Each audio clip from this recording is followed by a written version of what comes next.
Good morning सभी को। और हम कुछ दिनों से भागवत गीता के ऊपर डिस्कशंस कर रहे हैं और धारणा के ऊपर भी बातें कर रहे हैं। हमारा ज्ञान, आत्माओं का जब ज्ञान लेने का पर्पस ही है कि हम धारणा स्वरूप बनते चले जाएं। धारणा, आत्मा एक एक धारणा को जब पक्की करती है तो अपने आप के ऊपर सब राज्य अधिकार जो है उसका स्थापित होता है। स्वयं के ऊपर सब राज्य अपने। तो थोड़ा सा इसको हम समझते हैं। इसके भी कुछ चरण होते हैं और फिर एक बहुत इंपॉर्टेंट सवाल है, वो भी हम समझ। पहले तो शुक्रिया उन ग्रुप का। कौन सा आपकी पहचान? ओम शांति करें, ओम शांति। तो पहले तो उस ग्रुप का बहुत बहुत शुक्रिया जिनके ये सवाल हैं, और सवालों से हम सबकी सेवाएं होती हैं और कुछ भी नहीं। तो कहते हैं कि भगवत गीता में स्वराज्य अधिकार स्थापित करने की बातें हो रही हैं। कैसा स्वराज्य, क्या होगा ये स्वराज्य, जरा इसके बारे में हमें गहराई से बात करनी। और पहले ही अध्याय में लिखा होता है कि हे अर्जुन, तुम इस क्षेत्र के क्षेत्रज्ञ हो। कहते ये बात हमें समझ में नहीं। तो इसके लिए हमें जब भगवत गीता भी देखते हैं तो भाई फिर जी क्या अभी आपने बोला ना, हे अर्जुन, उसके आगे क्या बोला वो नहीं सुनाई दिया। आप इस क्षेत्र के, शरीर रूपी क्षेत्र के क्षेत्रज्ञ हैं। अच्छा, क्षेत्रज्ञ हैं, हाँ, ठीक है। आप इस रथ के हाँ सार, हाँ, जानने वाले क्षेत्रज्ञ हैं, जानने वाले हैं। जी, सारथी हैं। सारथी हैं जी। आप इसको चलाने वाले हैं, शरीर रूपी रथ जी। खिलाने वाले। चलाने वाले हैं। बाबा तो हम्म। कहता है पुरानी जूती को शरीर मतलब एक चप्पल है, क्योंकि किसकी है, चमड़े की, लेदर की बनी हुई ना। हमारे जी। शूज किसके, लेदर के बने होते हैं। और जी। कमाल की बात है, जानवर का लेदर चमड़ी यूज होती है, हमारे तो शरीर यूज भी नहीं होते। जी। मतलब उसकी वैल्यू उससे भी कम है। हाँ। हमारी क्यों ऐसा है, हमारी वैल्यू जीवित जीवित होते जो हमारे कर्म है उसके बेस पे होती है। जी। उनकी भी होती है, ऐसा नहीं कह सकते हैं, परंतु उनका उनका शरीर जाने के बाद यूज होता है, हमारा यूज भी नहीं होता। तो इसीलिए परमात्मा हमें इस शरीर का कतरा कतरा आत्मा की सदगति पे लगाने को कहते हैं, क्योंकि बाद में पीछे कुछ होना नहीं है ना उसका। एक उदाहरण अक्सर हम लेते हैं यहाँ पर, फिर दोबारा से आ रहा है तो लेते हैं। जैसे मान लीजिए हमने कोई बहुत ही अच्छी चप्पल, आजकल चप्पलें भी इतनी महंगी आती हैं मुझे पता चला अभी इन दिनों। तो अगर मान लीजिए शकुंतला दीदी के घर गए या कहीं पर भी गए, अगर मैं बोलूँ कि जी मुझे पास में ही जाना है, कहीं पर कोई प्रोग्राम है, क्या मैं आपके घर पर अपनी चप्पल जूते रख के जा सकता हूँ? तो मुझे ऐसा लगता है कि आप बड़े आराम से बोल देंगे हाँ बिल्कुल रख लीजिए, कोई बात नहीं है। 2 घंटे छोड़िए, 2 दिन रखिए, कोई दिक्कत की बात नहीं है। पर अगर वहीं पर मेरा शरीर छूट जाए तो शायद मैंने गलत शब्द लगाया, ये रियलिटी है कि आप नहीं चाहेंगे कि वहां पे उसको 2 घंटे भी रखा जाए। आप जल्द से जल्द उसको डिस्पोज करने की कोशिश करेंगे, या फिर जो जो आसपास के लोग होंगे उनको बोलेंगे प्लीज इनको आप जल्दी लेकर। तो हम्म। शकुंतला दीदी या कोई भी दीदी के घर में चप्पल तो हम रख सकते हैं, सिर नहीं रख सकते। शरीर नहीं रख सकते। और यही सच्चाई है। और इस सच्चाई को जब हम रोज जीना शुरू कर देते हैं तो वही भगवत गीता है, वही रियलिटी है। अच्छा, अब भगवत गीता लिखने वाले भी शरीरधारी हैं, है ना। मनुष्य आत्मा ने लिखी। अब वो खुद ही बॉडी कॉन्शियसनेस में थे, तो उन्होंने उसके हिसाब से ही सारी चीजें लिख दी हैं। अब इसीलिए परमात्मा जब आए सृष्टि पर, उन्होंने हम सबको, जैसे अर्जुन को बोला पहले ही अध्याय में, हे अर्जुन, मैं तेरे को दिव्य दृष्टि का वरदान दे रहा हूं। तो परमात्मा ने हमें सबसे पहले आते ही दिव्य दृष्टि का वरदान दिया। मतलब दिव्य दृष्टि का अर्थ क्या है, तीसरा नेत्र। तीसरा नेत्र प्रदान किया कि तू अब उससे देख इसको, क्योंकि शरीर के नेत्र से तो ये यात्रा देख नहीं सकते हो। तो हमारे भाई साहब हैं जिनकी उम्र लगभग 78 ईयर है, और वो लगभग पिछले 35 साल से भगवत गीता का अध्ययन कर रहे हैं। और उनको कहते हैं कि मुझे ये बात सच्ची में समझ में नहीं आ रही है, ये स्वराज्य अधिकारी कैसे होंगे, हमें क्या, हम राज कहाँ पे हमें करना है, क्या चीज करनी है। बात बहुत इंपॉर्टेंट है, बहुत गहरी है, इसको गहराई से समझें। जब अब दिव्य दृष्टि का वरदान मिल गया, यानी कि आत्मिक स्थिति में जब आके हम समझेंगे, तभी हम उसको समझ सकेंगे। क्योंकि भगवत गीता अगर हम इस दृष्टि से पढ़ेंगे, तो हम पढ़ ही रहे हैं, पिछले 2500 साल से पढ़ रहे हैं, परंतु वो तो उसका कुछ सल्यूशन नहीं निकल पा रहा है। तो इसका अर्थ क्या हुआ कि हमने अभी तीसरा नेत्र जो है ओपन नहीं किया, हमने अभी तक भी अपने आप को आत्मा नहीं समझा। और पढ़ाने वाला कौन है? अगर भगवत गीता का भगवान कृष्ण को लेंगे, तो भी नेत्र नहीं खुलने वाला है, समझ नहीं आएगा। कृष्ण के द्वारा वो ज्ञान सुनाया जा रहा है, सुनाने वाला कौन है? वो अदृश्य शक्ति जो इस नयनों से दिखती नहीं है, परमात्मा, एक पॉइंट ऑफ लाइट। फिर उन्होंने एक और एक सवाल आ जाता है बाद में, कहते हैं उसमें उन्होंने बोला है, हमने देखा है कि भगवान के मुख में शरीर के शरीर जा रहे हैं, वो खून पी रहे हैं, मच्छरों सा दृश्य हो रहा है, उससे तो हमें बहुत घबराहट होती है, भगवान ऐसा कैसे हो गया, कितना मतलब। कल भी हम बात कर रहे थे इसकी, सुख, सुख करता, दुख हरता, सुख करता। अब आज ये नई बात आ गई है कि वो मतलब भगवान क्या दुख देने वाला है, फिर से समझ में नहीं आएगी बात। अगेन एक ही पॉइंट है कि हमने आत्मिक दृष्टि में देखना होगा उसको।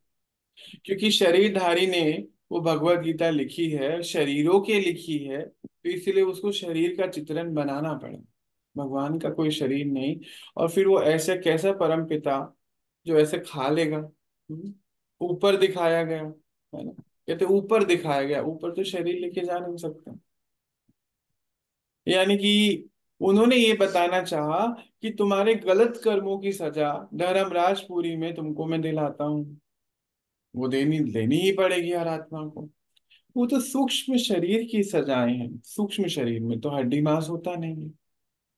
अब इस सब बीच में हमारे जो भाई बहने हैं, बड़े उलझ गए सारे, उलझे पड़े हैं, पढ़ रहे हैं, अध्ययन कर रहे हैं, 25 साल, 35 साल, 48 साल, 22 साल, 12 साल, 7 साल, 2 साल, 1 साल, परंतु उससे कोई उनको लाभ नहीं महसूस होता। कहते हैं हम पढ़ रहे हैं बस। अब तो हमारे घर वाले भी कहते हैं कि पढ़ रहे हो, कुछ कर नहीं रहे हो। पेपर भाई जी, वो पढ़ रहे हैं कि अध्ययन कर रहे हैं?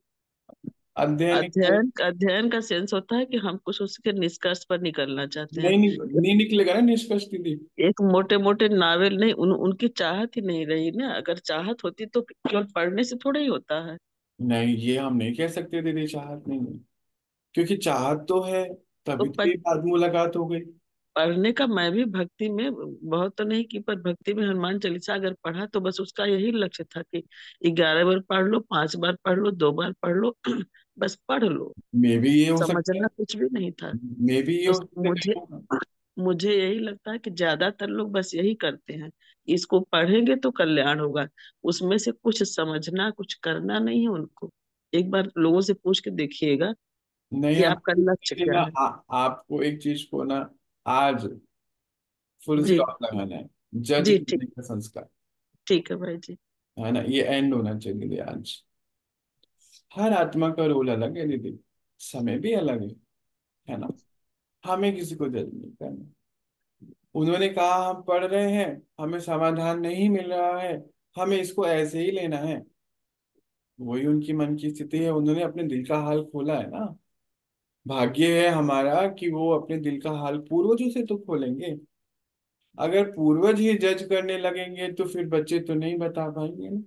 इसलिए कभी जज नहीं करना, हम सबको भी, किसी को भी किसी को जज नहीं करना। उस आत्मा की यही गति है। हम्म? और उसकी गति के लिए हमारी शुभ भावना है। मुझे तो बहुत अच्छी लगी ये बात कि अभी जरा सी एक पॉइंट खोल देंगे ना, सारा तो गुत्थी सुलझ जाएगी 1 सेकंड में, कुछ भी नहीं है। वो 7 साल, 48 साल, वो हम सबसे अभी 7 मिनट में बहुत आगे पहुंच जाएंगे, क्योंकि बहुत सारी चीजें उनको पता है। बस एक चीज में कहीं अटके हुए हैं, वो ठीक करने के लिए बात है। अब जैसे हम मिस्त्री के पास जाते हैं, उस्ताद के पास जाते हैं, तो वो कहते हैं कि जी जो भी हम चला रहे हैं, मान लीजिए बाइक चला रहे हैं, स्कूटर चला रहे हैं, कहते हैं एवरेज बहुत कम आ रहा है इसका। वो करते क्या है, कुछ भी नहीं, ऐसे एक नट घुमा देते हैं नीचे से। हम भी घुमा सकते हैं, पर क्योंकि हमें ज्ञान नहीं है उसका, उनके पास उस बात का ज्ञान है, नो हाउ है, उसको हल्का सा जो भी टिल्ट करते हैं, कहते जी हो गया। तो वो तो हुआ पड़ा है ना। तो कभी भी हमें किसी को जज नहीं करना, अंडर एस्टिमेट नहीं करना, उनकी अपनी अपनी, इस चीज को हम ठीक करें, हम इसके ऊपर पर्सनल काम करें। अब देख लीजिए, वो कहते हैं कि ये सारी चीजें हम पढ़ रहे हैं, अध्ययन कर रहे हैं, पर हमें समझ नहीं आ रही। तो वहां पर बस एक पॉइंट को समझना है, कि जब हम आत्मिक स्थिति में आ जाएंगे ना, तब हम उसको समझ पाए, है ना भाई साहब, नहीं तो वो समझ में नहीं आएगी। क्योंकि उसके पीछे भी एक राज है, गहराई में निकल उतरना पड़ेगा हमें। एक तरफ हम भगवान को कहते हैं सर्वव्यापी, फिर एक तरफ कहते हैं कि वो परम धाम में रहते हैं। ये भी दो कंफ्यूजन हो गया। एक्चुअली क्या हुआ, कंफ्यूजन की वजह से वो पॉइंट क्लियर नहीं। और इसीलिए हमारे बहुत सारे भाई बहने जो बहुत समय से अध्ययन कर रहे हैं, पढ़ाई कर रहे हैं, पर उसका कंक्लूजन नहीं निकल पा रहा है, वो धारणा में नहीं आ रहा है, क्योंकि ये छोटे छोटे पॉइंट पे हमने अभी पक्का नहीं करा है अपने आप को कि भगवान है कौन। सच्चाई नहीं पता चल पा रही है। अच्छा, जब तक दो चीजों की सच्चाई पता नहीं चलेगी, तब तक आगे की पूरी यात्रा नहीं होने वाली है। पक्का करना पड़ेगा हमें, आज ही उसको धारणा में लेके आना पड़ेगा। पहले तो ये सच्चाई कि मैं आत्मा हूं, कहते हैं हाँ ये तो हमें पता है कि हम आत्मा हूं। Very good. तो नेचुरली हमारा पिता भी तो आत्मा ही होगा ना, क्योंकि हमने कल कल ही देखा था, परसों, हाँ कल ही देखा था कि तीन हमारे पिता हैं। अब ये चीज को हमें आज जो है, हम सबको, हम सब मतलब हम सब, इसको हमें धारणा में लेकर आना है कि अगर मैं आत्मा हूं, तो पिता परमात्मा वो भी एक आत्मा ही होना चाहिए ना। वो शरीरधारी तो नहीं हो सकता है, शरीर तो नहीं हो पाएगा। इसीलिए एक और बात हमें समझनी चाहिए, कि अगर कण कण में भगवान है, तो आज कण कण इतना तमो प्रधान कैसे हो गया। और फिर एक तरफ भगवत गीता कहती है कि मैं बार बार आता रहता हूँ, आता रहता हूँ, युगे युगे आता रहता हूँ। परमात्मा को हम कहते हैं सुप्रीम अथॉरिटी, अलमाइटी अथॉरिटी। वो इतनी बड़ी अथॉरिटी को एक काम करने के लिए बार बार आना पड़ता है क्या? ये हमने अपने से डिस्कस करना है हमें। एक तरफ हम कहते हैं कि आप आते हो तो सब कुछ हो जाता है, एक तरफ हम कहते हैं तेरे को बार बार आना पड़ता है, यानी कि मतलब इतना तो कमजोर है कि तेरे को बार बार आना पड़ेगा। एक तरफ हम कहते हैं सुप्रीम अथॉरिटी है, एक तरफ कहते हैं हम सुप्रीम फादर है। ये थोड़ा सा, थोड़ी सी इस पे गहराई से हम जो है आज स्वयं से बातें करेंगे। और ये जो हमारी भगवत गीता की क्लास है ना, आप जो भी इसके अ, क्या बोलेंगे उसको, चल मतलब वहाँ पे ऑर्गेनाइजर्स हैं, प्लीज ये आप वहाँ पे डिस्कशन रखें कि मतलब ये सब चीजें आपस में मेल नहीं खा रही, और सारा कंफ्यूजन इस वजह से हमारी यात्रा रुकी पड़ी है। अब एक एक बात पे आज हम इसको खोल देंगे, बस फिर हमारी यात्रा चल पड़ेगी। ऐसा नहीं सोचिए कि आप बिल्कुल पीछे हैं, आप बहुत आगे हैं, क्योंकि बहुत सारी आत्माएं अभी इस तरफ पहुंची भी नहीं। तो पहले तो आपको बहुत बहुत बधाई कि आप भगवत गीता का अध्ययन कर रहे हैं, जितने नंबर ऑफ ईयर्स से कर रहे हैं, बहुत अच्छा कर रहे हैं। क्योंकि ऐसा नहीं हो सकता है बार कि आपके कर्म बार भी बार बार आने का मतलब ये होता है कि हर युग में आते हैं। हर युग में आते हैं, हर युग में आते हैं, तो फिर हर युग सतयुग होना चाहिए उसके बाद। क्या होना चाहिए? मतलब मान लीजिए वो सतयुग में आए, ठीक हाँ। है ना, तो फिर त्रेता क्यों आएगा, सतयुग ही रहना चाहिए।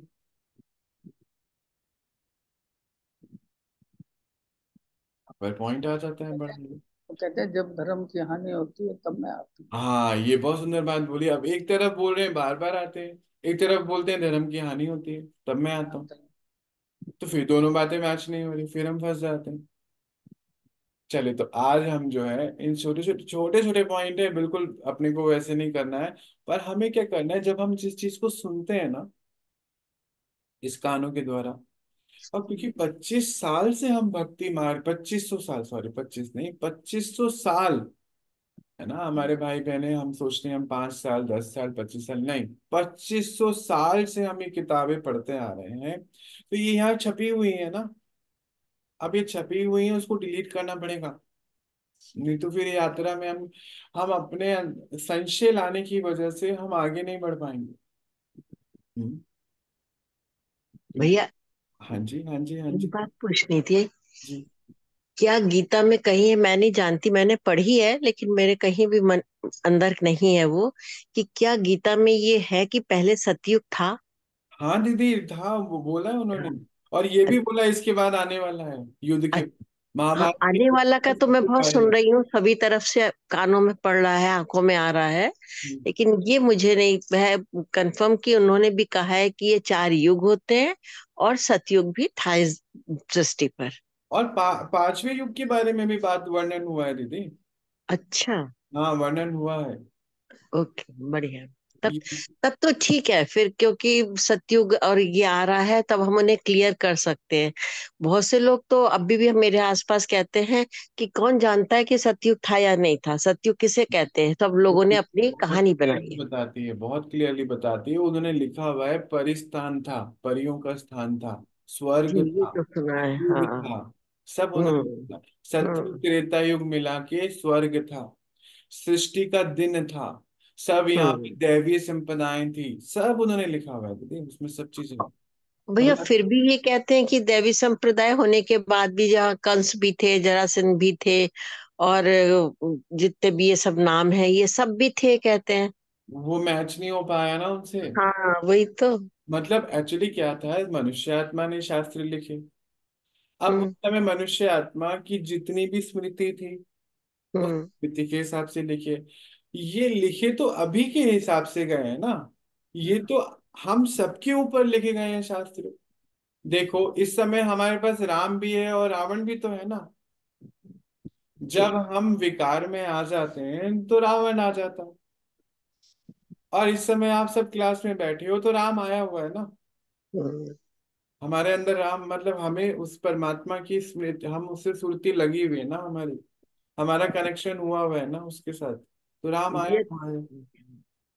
कल ही देखिए, बड़ा इस बात पे था मुरली में, हम्म, कि सब मूर्तियां काली कर दी हैं। हाँ, साउथ में तो देखिए, हम्म, मतलब अपरंपार लीला है, करोड़ों का मंदिर बना है और भगवान को अंदर जरा से उसमें बैठा दिया है। अंधेरा भी है। अंधेरा भी है, एक दीपक जल रहा है। क्या उनका अंधेरा, मन में है साइकोलॉजी, ये तो वही जाने। यही साइकोलॉजी है दीदी, कि इस समय मैं आत्मा अंदर, बहुत अंदर फंस गई हूँ, क्योंकि हमने हम्म। बॉडी कॉन्शियसनेस में आ गए ना। हम्म। है हम्म। ना, अभी कुछ दिन पहले मेरी एक भाई से बात हुई कि क्लास होती थी, अभी अभी पिछले दिनों से नहीं हो रही है, 2 बजे करीब मॉर्निंग में।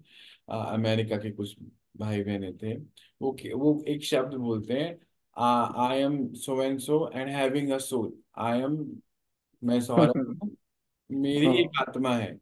बहुत अच्छा है। है, तो फिर वो आप देखो, वो अंधेरे में बिठाना पड़ेगा ना उसको, फिर उसको हम्म। सिंबॉलिकली कैसे दिखाएंगे उसको, हाँ, साउथ में सारी मूर्तियां अंदर अंधेरे में है, अंधेरे काले में। रंग की, काले रंग की। अरे, लेटेस्ट अभी राम भगवान की बनाई भैया, उसको भी काला बना दिया। दिया, वो भी काला कर दिया। जबकि देवी देवताएं ऐसे नहीं थे, कितने सुंदर थे। और आज जो हम गोरा होना चाहते हैं ना, हम अपने यहाँ पे वो लाली लगाते हैं, मेकअप लगाते हैं, हाँ, वो इसलिए लगाते हैं क्योंकि हम ऐसे थे, नेचुरल ऐसे थे। बिल्कुल बिल्कुल बिल्कुल। हमारे लिप्स नेचुरली रेड थे। हम्म। और पिंक पिंक पिंकिश थे। आज वो जो हम लिपस्टिक लगाते हैं ना, ये सब सिंबॉलिक जो हम आज कर रहे जी, हैं। पिछले बिल्कुल। 100 वर्ष से ये जितने भी मेकअप इंडस्ट्री आगे हम्म। पहुंची है, उस, परफ्यूम है, डिओड्रेंट है, ये सब चीजें जितनी भी आ रही हैं आर्टिफिशियल, ये सब रियल में थी पहले। सब और कुदरत ने दी हुई थी सब। सब रियल थी। इट मीन्स कि हमारे शरीरों से वो स्मेल नहीं आती थी, हम्म। है ना। इस वजह से जो है वो ऐसा था, इस वजह से ऐसे थे। Okay, clear. आज आज जो है सैनिटरी पैड्स आते हैं, सतयुग स्वर्ग के टाइम पर, क्योंकि गर्भ महल होता था, तो वो भी नई चीजें होती ना, पीरियड्स नहीं हुआ करते थे, मतलब ऐसी चीजें नहीं होती थी। बहुत सारा बहुत अच्छा खेल नाटक था ये पूरा। अभी तो पेनफुल हो गया है ना, आज हमारी माताएं मैंने 3 दिन वो तो 4 दिन जो भी होता है पीरियड, वो बहुत पेनफुल होता है उन लोगों के। पीरियड तो बाद में हुए, जब भगवान जी को ब्रह्म हत्या लगी तो 4 जगह बांटी उन्होंने। तब अब बताते आप हैं ये ये। कथा को डिलीट करो बुआ, हाँ, यहीं अटक जाओगे आप, देख लो। ये भागवत में लिखी थी ना ये तो। ये तो कह रहा हूँ, तभी तो कह रहा हूँ इसको डिलीट करना पड़ेगा बहन जी। अब मैं ज्यादा नहीं पढ़ी मैं तो एक आध बार। अगर छोटी भी पढ़े ना, जितनी भी पढ़ी है, इसको डिलीट कर। अच्छा, आपने पढ़ी नहीं, ऐसा हो नहीं सकता। पूछो क्यों। आपने इस ज्यादा जन्म में भले कम पढ़ी, क्योंकि इस जन्म में ब्रह्म ज्ञान मिलना शुरू हो गया। उससे पहले जन्मों में तो पढ़ी, तभी तो ये ब्रह्म ज्ञान मिलना शुरू हुआ ना। हाँ, पढ़ी होगी पढ़ी पढ़ी होगी। होगी, जरूर पढ़ी होगी, हमें पता नहीं है अभी, पर हमने पढ़ी है। आपने नहीं, मैंने भी पढ़ी हम्म, है ना। हमारा वो वाला चैप्टर फिनिश हुआ, तभी तो हमें परमात्मा मिला, तभी तो हमें ज्ञान का फल मिला, सॉरी वो भक्ति का फल मिला, प्राप्ति हुई तो हमें। शुरू की क्लास है ना वो तो। वो वो हमारे शुरू स्कूल की की, क्लास है, बहुत सुंदर। वो ये बात मुझे कच्ची आपकी वो बहुत अच्छी लगती है कि आप हमेशा कच्ची कहते क्लास हो है। मेरी स्कूल, हाँ स्कूल की वो क्लास है। वो कच्ची क्लास है। एक अच्छी क्लास है, अभी हम पक्के हो रहे हैं, अब पक्की क्लास में आ गए। पक्की क्लास में। चलो तो फिर हम ये इसको पॉइंट कहते हैं, बोलो इस बोलो। अंतिम पढ़ाई है ये। ये हमारी अंतिम पढ़ाई है। इसके अंतिम बाद अब पढ़ाई। हमारे, अब हमें पढ़ना नहीं पड़ेगा भाई, खुश हो जाओ। ना, ना अब कुछ नहीं ना। भैया कहावत भी है ना, अंतमति सो गति। देखिए बिल्कुल जी, कितनी सटीक बैठती है यहाँ पर। बिल्कुल बिल्कुल, कितना अच्छा पॉइंट आपने बोला, और पूरा मैच ही हो गया उससे वो। बहुत सुंदर। तो पहले हमें जो हम बातें सुन रहे हैं उसको धारणा में लेकर आना है। पहला पॉइंट है कि मैं आत्मा, दूसरा पॉइंट है परमात्मा, वो भी एक आत्मा, है ना। तो दो चीज हमें पक्की करनी है। अब जो छोटी छोटी बातें हैं उसको हम समझ लेते हैं, जब हम इतना समझ लेंगे ना, फिर सब चीजें क्लियर होते चले जाएंगे। एक तरफ जैसे बात हो रही थी कि विराट रूप दिखाया, शरीर ऊपर जा रहे हैं, उनको खा रहे हैं, मच्छरों सा दृश्य है, तो घबराहट हो जाती है। ये इसलिए दिखाया गया, ये इसलिए उनको पिक्चराइजेशन तो दिखाना पड़ेगा ना, करना ही पड़ेगा। क्योंकि अंत में ये सब दिखाने के लिए तो कोई शरीर को हानि नहीं पहुंचती, शरीर तो यही है, यहीं से मिला यहीं रह जाएगा, इसका तो हम सबको एक्सपीरियंस है, अनुभव है। जब कोई आत्मा शरीर छोड़ के जाती है, तो शरीर थोड़ी लेके जाती है, तो यहीं रह जाता है। तो यानी कि वो ऊपर जो बात हो रही थी, वो ऊपर तो शरीर के साथ जाया नहीं जा सकता, सूक्ष्म शरीर के ऊपर सारी बातें होनी है। अब सूक्ष्म शरीर को सजा खाने का अर्थ क्या हुआ है, हमें यहीं पर सारी सजाएं खा के जानी है, इसलिए बोला गया कि स्वर्ग और नर्क यहीं पर है, इसलिए बोला गया। और ये बोला गया कि अगर आप जीवन मुक्ति में नहीं जाएंगे तो मुक्ति में तो जाएंगे ही जाएंगे, मुक्ति में भी जाएंगे, इसलिए जाएंगे क्योंकि ये सजाओं का चैप्टर होना है। इसको हम ना अब आज नहीं समझेंगे, इसको हम कल समझेंगे, आने वाले कल। कल मतलब हो सकता है कल या परसों, जैसे समय आएगा वैसे समझेंगे। पर आज पहले हम ये बात डिस्कस करेंगे कि अभी हम उसको धारणा में क्यों नहीं लेके आ पाते हैं, या स्वराज्य अधिकार स्थापित होने की क्या बात हो रही है, ये बात हमें गहराई से समझ। अच्छा, आज हम देखते हैं बहुत सारे भाई बहने, बहुत छोटी छोटी बातों पे हम डिस्कशन करेंगे, बिल्कुल आपको उसमें समझ में आ जाएगा। जैसे हमारे बहुत सारे भाई बहने, हो सकता है हम में से भी कोई हो, हम बैठे बैठे, जैसे मान लीजिए हमारे हाथ में पेन है, तो टक टक टक टक करते रहते हैं। कोई तो जो है अपने पैर हिलाता रहेगा बैठा बैठा। व्यर्थ की और- चेष्टाएं। हाँ, और कोई कोई क्या करेगा, कुछ कुछ उनको हाथ में चाहिए, कुछ भी चाहिए हो सकता है, उसको छेड़ते रहेंगे। अच्छा व्यर्थ की कोई, चेष्टाएं कहते हैं इसको। हाँ हाँ बिल्कुल। कोई क्या बत, करता है कि आप उनको जैसा कुछ कह दो, सामान उठा के फेंक देते हैं। ऐसे भी हम देखते हैं, हो सकता है हम में से भी कोई हुआ ऐसा। अब इसको कोई किसी के ऊपर हाथ उठा देता है ना। आजकल हमारी माताएं या हमारे जो भाई लोग हैं, अपने बच्चों के ऊपर हाथ उठा देते हैं, जानवरों के ऊपर हाथ उठा देते हैं। अच्छा, मच्छर यहाँ बैठे है, कट करके, होता है ना ऐसा। तो पहले पॉइंट पर समझिए कि ये हुआ कैसे, हम यहाँ तक पहुंच कैसे गए। तो जब द्वापर में आ रहे थे, तो द्वापर में जब पहुंचे तो हम बॉडी कॉन्शियसनेस में पहुंच गए। तो सबसे पहले हमारे मन का जो संतुलन था, स्टेबिलिटी थी। हम आत्मा है, 2500 साल तो हमें याद था, स्मृति में थे, सब कुछ बढ़िया चल रहा था। क्योंकि मन स्टेबल होने की वजह से, आत्मा हूं तो सबसे पहले मुझ आत्मा के सातों गुण मुझे मिल रहे थे। अब इसको समझते हैं।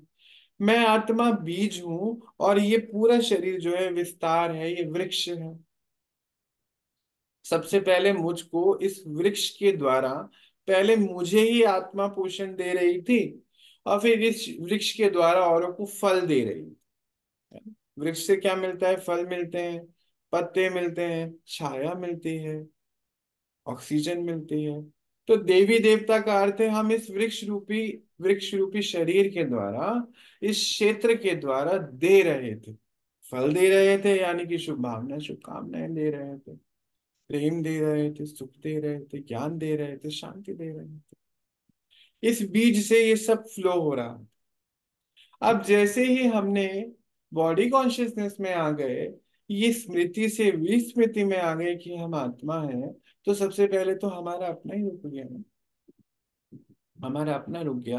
तो जो चीज मान लीजिए हम, जैसे कि पानी बह रहा है, वहां बांध बना देंगे, तो नेचुरली वह पानी इकट्ठा होना शुरू हो जाएगा वहां पर।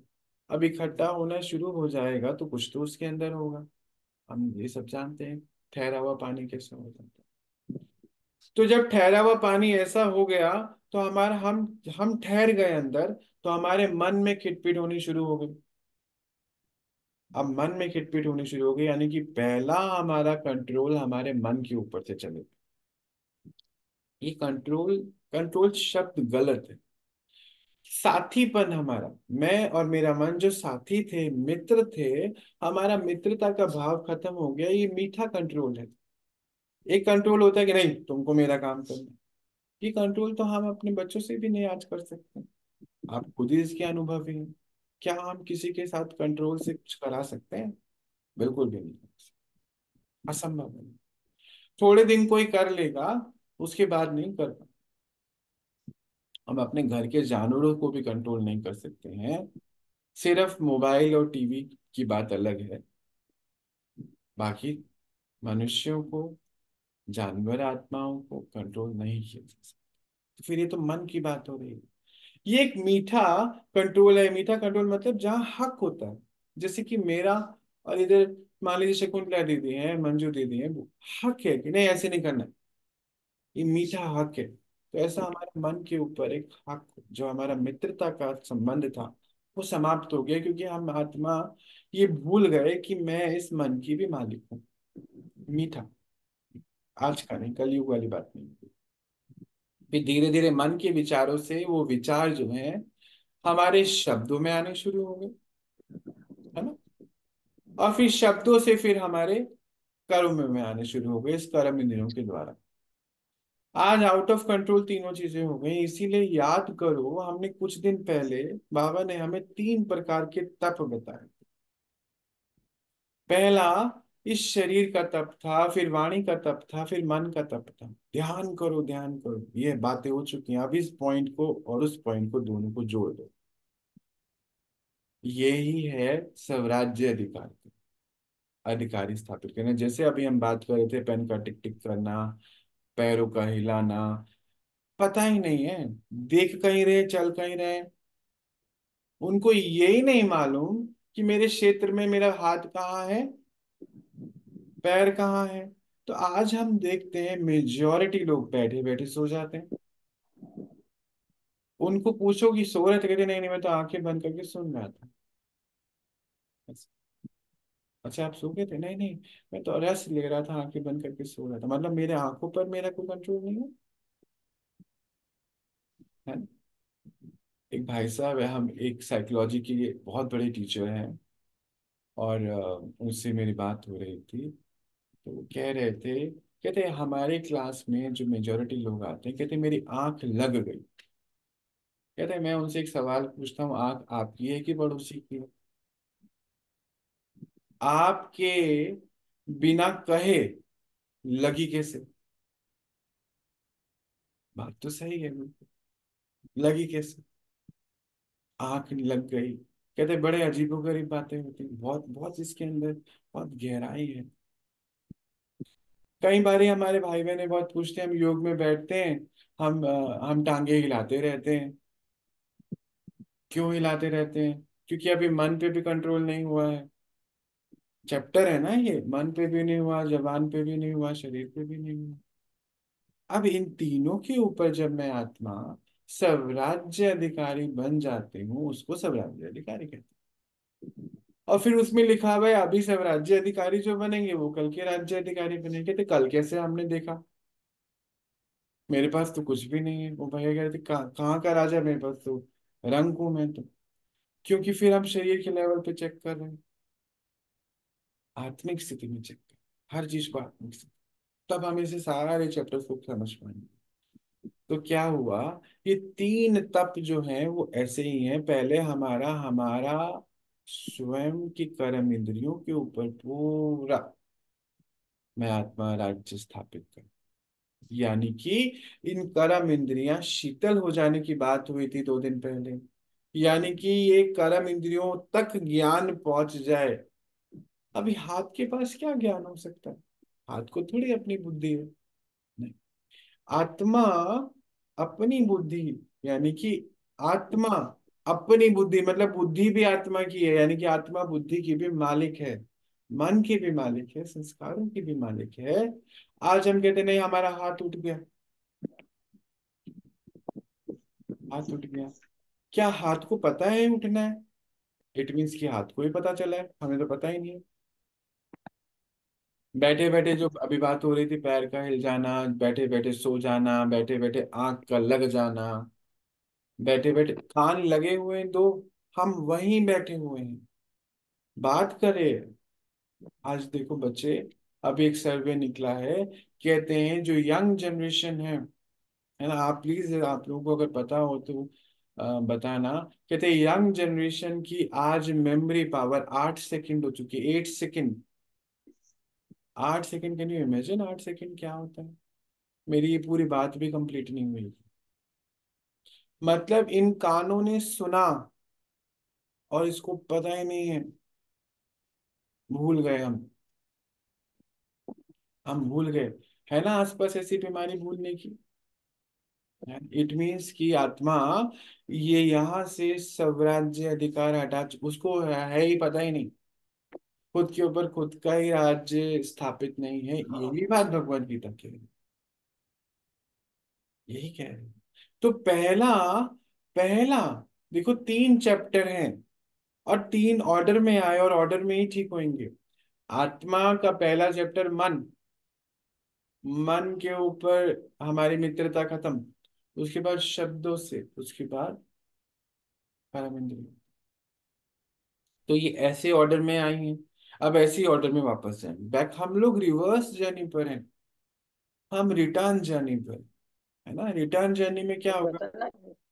हम रिटर्न जर्नी से मतलब क्या हुआ कि पहले हमारा हमारे कर्म इंद्रियों पे पूरा कंट्रोल हो जाएगा, कभी भी खाना कुछ भी खाना, ये हमारा धीरे धीरे बिल्कुल स्टेबल। हमें कितनी जरूरत है हमें इसका पता चल, अभी तो हम कलयुग में रहते हैं, हमारी डाइट दैत्यों जैसी हो जाती है, दैत्यों जैसी होती है, क्योंकि असंतुष्टि होती है। उनकी प्लेट देखोगे, देखने का मन नहीं करेगा आपका। सब्जी का एक ढेर है, 4-5 रोटियां हैं, इधर चावल का ढेर है, उसको देखने का भी मन नहीं करता। ये हमारी डाइट हो जाती है या करिए, क्योंकि हम अंदर से असंतुष्ट है ना आत्मा। उनको प्लेट देखो और उनको मैच करो कि कल के देवी देवता ऐसे होंगे क्या। अपनी प्लेट से ही समझ जाएंगे हम कि हाँ ये नहीं, ये दैत्यों का ही खाना हो सकता। प्लेट की शक्ल देख के पर अपनी सूरत निहार के देख सकते हैं कि हम कैसे हो सकते हैं, पता चल जाएगा। अभी इसको समझने में बहुत गहराई से, क्योंकि हमारा हमारे ऊपर कंट्रोल चलेगा ना। कोई बात नहीं, अभी लेकर आएंगे, कोई बात नहीं, इसमें परेशान नहीं होना, बिल्कुल परेशान नहीं। तो फिर ये जो है, अभी हमारे कहते मेरा हाथ उठ गया, तो पहले पहले हाथ उठना बंद हुए, नींद आनी बंद हो जाए। कहते हम तो अलार्म लग बजा, हमें पता ही नहीं चला। क्योंकि जब हम सभा में बैठे, ये कान दो होने के बाद भी हमारे अंदर वो बात नहीं गई, तो अलार्म की आवाज नहीं सुनाई देगी। इसीलिए साउथ में बहुत अंधेरे में मूर्ति को रख दिया है कि आत्मा अंधेरे में बैठी है,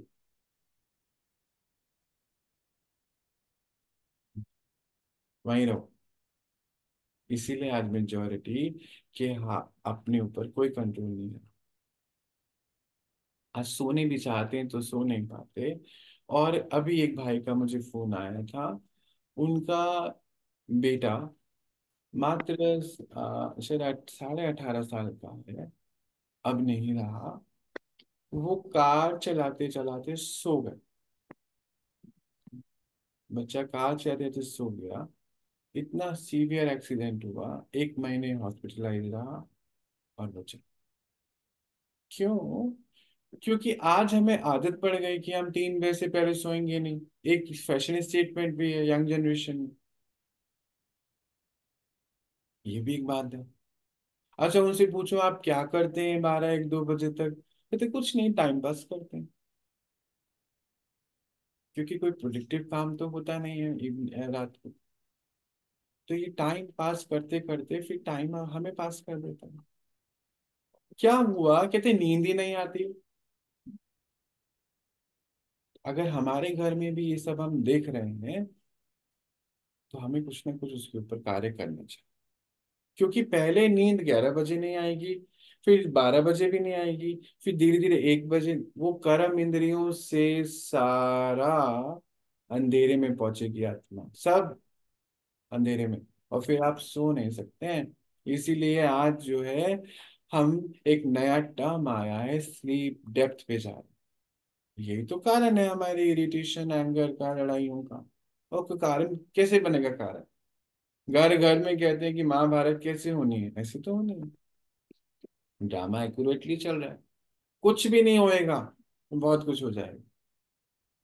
तो सबसे पहले जब मैं आत्मा ये समझ जाऊं, मैं आत्मा हूं और मैं परमात्मा से कनेक्ट होती हूँ, तो मेरा सबसे पहले अंतर मुझे दिखाई देता है, मेरी कर्म इंद्रियों पर ही मेरा राज्य स्थापित हो जाता है।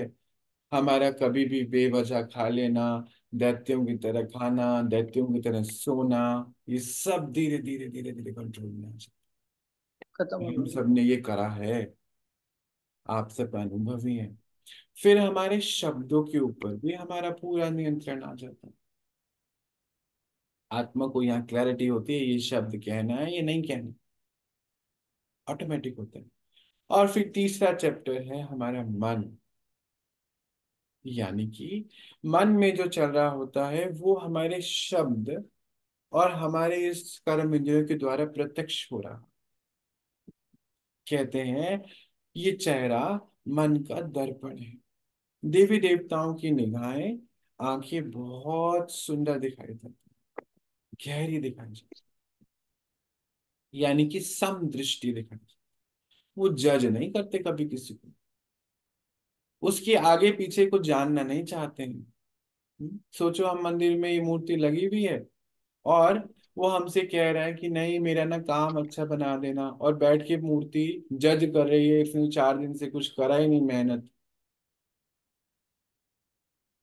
तब तो आप आशीर्वाद दे नहीं पाएंगे, पॉसिबल नहीं, है ना। इसलिए सम दृष्टि दिखानी चाहिए। यानी कि मन इतना स्टेबल है, कोई उसमें उफान नहीं, कोई तूफान नहीं, कुछ नहीं है। इसीलिए इतनी ये दृष्टि इतनी सुंदर है, इतनी मनमोहक है उनकी देवी देवताओं की दृष्टि, कि मंदिरों में जाके आंखें ही निहारते हैं। कहते हैं नजर से निहाल करते थे। वो नजर से इसलिए निहार कर पाते हैं क्योंकि वो हमारी जजमेंट नहीं, हमें जज नहीं करते हमने पीछे क्या किया, बिल्कुल भी नहीं। हमारे लोगों ने देखते हो। नहीं देखते, उनको दिखता ही नहीं है कुछ भी। वो उनमें वो देखते हैं जो वो होते हैं। कहने का अर्थ क्या हुआ कि जब हमारे बच्चे होते हैं तो हम उन जो हमारे गुण हैं हम चाहते हैं उनके अंदर आ जाए, है ना। तो हम उनको वही तो देखते हैं। मान लीजिए आप पर्टिकुलर तरीके की चाय पीते हैं, तुलसी वाली चाय पीते हैं। आप कहीं पर गए, उन्होंने आपको चाय दे दी इलायची वाली या मान लीजिए कोई भी वाली नहीं, पर आप देखोगे उसको कि जो उम्मीद रखोगे कि ये भी मुझे तुलसी वाली चाय दे क्योंकि मैं तो वही पीता हूँ। आप वो देखते हो जो आप होते हो।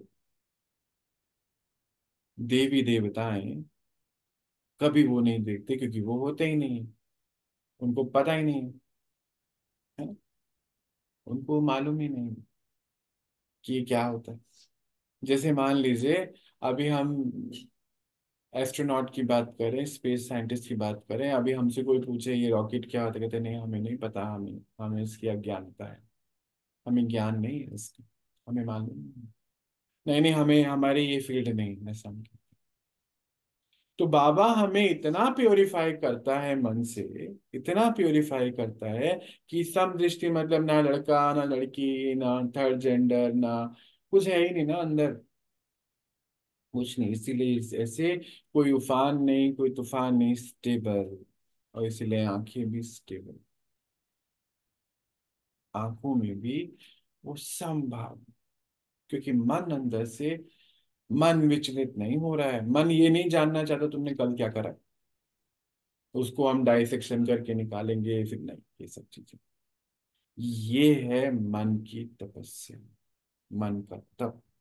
और ये जब तीनों चैप्टर हमारे पूरे तो आत्मा स्वराज्य अधिकारी हो गई। कुछ भी नहीं है, आप कर सकते हैं, बहुत कुछ आपने करा है। ये 3 चैप्टर ही तो हैं जो हमें सॉल्व करने हैं। खाली 3 है, ज्यादा बड़े नहीं है। और करेंगे कैसे इसको भी समझ लेते हैं हम। देखिए, जब हम घर से बाहर निकलते हैं तो हम बहुत ध्यान रखते हैं कि भाई हमने कपड़े ठीक पहने कि नहीं, बिल्कुल रखना है ध्यान। परमात्मा ने हमें योगी बोला है, योगी बोला है, पहली बात भोगी नहीं बोला है, योगी बोला है। ये नहीं हम कह रहे कि आप जो है रोज 50 लाख की चीजें पहने, और मानिए तो जरूर पहने, कोई एक्ट है तो जरूर पहने, परंतु ये याद रखना है क्योंकि देवी देवताओं की तो पोशाकें बहुत अच्छी होने वाली है, कल हम देखते हैं उनको। ये याद रखना है कि ये मेरा रोल है इसीलिए मैं कॉस्ट्यूम पहन रही हूँ या पहन रहा हूँ, मैं ये नहीं हूँ। इससे मेरी कोई आधा, इससे मेरी कोई अच्छाई या कुछ ऐसा नहीं होगा। ये एक अलग चैप्टर है, हम बाद में कभी लेंगे इसको। समझना ये है कि अपना ध्यान जरूर रखते हैं हम, अपने कपड़े हमने ठीक पहने कि नहीं, कपड़े प्रेस हैं कि नहीं, बाल बने हुए हैं कि नहीं, बड़ा ध्यान रखते हैं। जिस कार में जा रहे हैं कार की सफाई हुई हुई है या स्कूटर पे या रिक्शा पे ठीक से जा रहे हैं कि नहीं, शूज हमारे पॉलिश है कि नहीं, बहुत ध्यान दें। हम घर से बाहर निकले, लाइट्स ऑफ हैं, ताला लगाया हमने, अगर हम अकेले ही हैं घर पे, कोई है तो बात अलग है। हम छोटे छोटे पॉइंट्स का बहुत ध्यान दें। हमारे घर में कोई आ जाए तो घर पूरा साफ है, अरेंज्ड हुआ हुआ है, बड़े अटेंशन रखते हैं। अब इसमें तो कोई मेहनत नहीं होती है, आपको क्या लगता है इसमें कोई मेहनत है? कोई मेहनत नहीं है। हम कोई फ्रूट उठाते हैं या सब्जी उठाते हैं, उसको धोते हैं, आपके को क्या लगता है उसमें कोई मेहनत है? कोई मेहनत नहीं है। हम तो उसको मेहनत समझते ही नहीं है, नहीं समझते ना, सिर्फ एक अटेंशन, या यूं बोलिए अटेंशन में रहने का संस्कार है। कोई कोई हमारे भाई बहन ऐसे हैं जो घर में जो ड्रेस पहनी होती है वो चेंज करके बाहर जाते हैं, बिल्कुल सही बात है, बिल्कुल इसमें कोई परेशानी वाली बात नहीं है, आप परेशान ना हो। तो आपने क्या करा, एक बाहरी तौर पे अटेंशन रखा ना, बस यही अटेंशन हमें अंदर रखना है, और कुछ नहीं करना है। कोई बहुत बड़ी कहानी नहीं है। अटेंशन क्या रखना है, मैं आत्मा, सामने कौन है, सब आत्मा, हर आत्मा की अपनी अपनी जर्नी है। मैं फिलहाल सौरभ हूँ, फिलहाल का रोल मेरा टेम्परेरी रोल सौरभ है, जो मेरे अभी के पिता हैं वो भी टेम्परेरी हैं रोल में, वो भी एक आत्मा है। माता आज की जो है वो भी एक टेम्परेरी रोल में है, पर है आत्मा। मेरे भाई बहन जो भी हम देख रहे हैं सब आत्मा है। हिंदू हो, मुस्लिम हो, सिख हो, ईसाई हो, सब आत्मा है। तभी तो कहा गया हिंदू मुस्लिम सिख ईसाई भाई भाई, भगवत गीता कहती है। पर ये तो कॉन्ट्रोडिक्ट ये हो नहीं सकता ना, क्योंकि शरीर के लेवल पे देखेंगे तो एक माता पिता की संतान होनी चाहिए, एक माता पिता की संतान तो दिखते नहीं। पर अब इसको आत्मिक लेवल पे देखेंगे तो आत्मा परमात्मा की संतान है, उस एक की संतान है, तो हम सभी आत्माएं एक हुए ना, सारी लड़ाइयां चैप्टर फिनिश हो जाएंगे। पर आत्मिक स्थिति में देखिए, तो यही हमारी छोटी सी अटेंशन है। मैं आत्मा, ये भी आत्मा है ना। अब मेरा अपना रोल है, इसका भी अपना रोल है, कोई बात नहीं। पर मैं आत्मा, बाबा ने बताया स्वराज्य अधिकार। मैं आत्मा हीरो एक्टर हूँ, है वो भी आत्मा, ऐसा नहीं कि वो आत्मा नहीं। अब मान लीजिए मेरा गुस्से का रोल चल रहा है, आंखों से दिखता है ना गुस्सा, तो फिर आपको क्या बोलना है? आज इस समय जो है सौरभ की स्क्रिप्ट में गुस्से का रोल चल रहा है, पर मैं हीरो एक्टर हूँ, यानी कि शकुंतला दीदी हैं, सब आप जो सामने हैं, जो भी इस क्लास को सुन रहे हैं, आप अपने आप को वही समझ लीजिए कि मेरा हीरो एक्टर का रोल है इस समय। सौरभ की स्क्रिप्ट में थोड़ा सा गुस्से वाला रोल है, मुझे ऐसे नहीं करना है, मेरे को शांति की स्थिति में, क्योंकि मैं हीरो एक्टर हूँ। अब मान लीजिए मेरा सोने का रोल चल रहा है ना, अभी यार क्लास में भी बहुत सारे लोग सो रहे होंगे, तो स्क्रिप्ट में सोने का रोल है, इसमें क्या वजह है, क्या इसमें सोचना है? छोटी सी तो टेंशन है, नहीं। अभी देखो, हम क्या करते हैं, हम जो है मान लीजिए एक हमारे भाई हैं, वो कुर्ते के ऊपर जो वो होता है ना चुन्नी बोलते हैं, क्या बोलते हैं, वो इस तरीके से लेते हैं, एक थोड़ा पीछे से लेता है, एक लेता ही नहीं है, एक यहाँ से लेता है। सबके अलग अलग स्टाइल है। एक हमारी बहन है, वो चुन्नी ऐसी लेती है, कोई पीछे से लेते हैं, कोई ऐसी लेती है, कोई साड़ी आड़ी टेढ़ी, सबके अपने अपने स्टाइल है ना, अपनी फैशन स्टेटमेंट है। तो इस समय स्क्रिप्ट में उस आत्मा का यही स्टेटमेंट है कि उसको सोना है, उसको खाना है, उसको रोना है, उसको गाना है, उससे मुझे यहाँ कुछ नहीं होना है। यही हमारा अटेंशन है। हम बहुत अटेंशन रखते हैं कि नहीं, घर में पता है कोई बाल ऐसे करता है, कोई आजकल ऐसे बीच में से कर लेता है, कोई ऐसे करता है, कोई बड़े करता है, सबके अलग अलग स्टाइल। तो हर आत्मा की अपनी अपनी स्क्रिप्ट है, और स्क्रिप्ट अनुसार वो अपनी परफॉर्मेंस देने के लिए जरा पर आए हुए हैं। और इसमें कोई कुछ नहीं कर सकता मेरे अलावा। मुझे मेरी स्क्रिप्ट के ऊपर पूरा टेंशन रखना है, क्योंकि बाबा ने कहा मैं हीरो एक्टर हूँ। हीरो एक्टर का अर्थ होता है कि एक्यूरेटली सारे गुण आत्मा के हर पल ड्रामा के हर सीन में एक्यूरेटली प्ले करे, पता भी ना चले, एक इंस्टीट्यूशन के जैसे कि ये सारा कारोबार चल रहा है। जैसे कि म्यूजिक वाले होते हैं ना, कोई बांसुरी बजा रहा है, कोई ढोलक बजा रहा है, कोई ड्रम बजा रहा है, अगर ऊपर नीचे हो जाए तो उनका ताल बनेगा नहीं, म्यूजिक अच्छा बनेगा। इस प्रकार जैसे कि बांसुरी में भी सात सुर के सात छेद होते हैं, हम भी सात गुणों के सात चक्रा से आत्मा इस शरीर को चला रही है।